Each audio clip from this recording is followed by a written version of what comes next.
জাপানের পারমাণবিক উচ্চাকাঙ্ক্ষা যেকোনো মূল্যে বন্ধ করতে হবে বলে হুঁশিয়ারি দিল উত্তর কোরিয়া। টোকিওর একজন কর্মকর্তা জাপানের পারমাণবিক অস্ত্র রাখা উচিত বলে মন্তব্য করার পর উত্তর কোরিয়া এই প্রতিক্রিয়া জানালো। গত বৃহস্পতিবার কিয়োটো সংবাদ সংস্থা প্রধানমন্ত্রীর কার্যালয়ে কর্মরত নাম প্রকাশে অনিচ্ছুক এক কর্মকর্তার বক্তব্য প্রকাশ করে। তিনি বলেন, আমি মনে করি আমাদের পারমাণবিক অস্ত্র থাকা উচিত। এরপরই উত্তর কোরিয়া এই প্রতিক্রিয়া জানায়। জাপানের নিরাপত্তা নীতি প্রণয়নে ওই কর্মকর্তা জড়িত ছিলেন বলে জানা গেছে।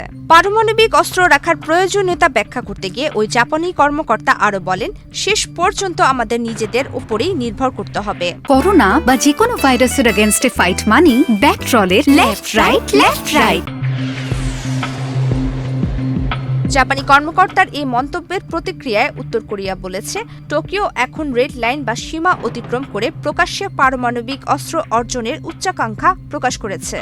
উত্তর কোরিয়ার রাষ্ট্রীয় সংবাদ মাধ্যম KCNA-তে রবিবার প্রকাশিত এক বিবৃতিতে দেশটির পররাষ্ট্র মন্ত্রণালয়ের অধীনে ইনস্টিটিউট ফর জাপান স্টাডিজের পরিচালক বলেন, জাপানের পারমাণবিক শক্তিধর হওয়ার প্রচেষ্টা যেকোনো মূল্যে বন্ধ করতে হবে, কারণ এটি মানবজাতির জন্য এক বড় বিপর্যয় ডেকে আনবে।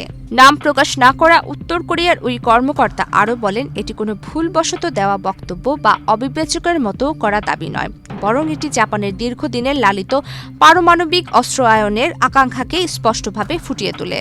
বিবৃতিতে সতর্ক করে বলা হয়, জাপান যদি পারমাণবিক অস্ত্র অর্জন করে তবে এশীয় দেশগুলো ভয়াবহ পারমাণবিক দুর্যোগের মুখে পড়বে এবং সমগ্র মানবজাতি বড় ধরনের সংকটে পতিত হবে।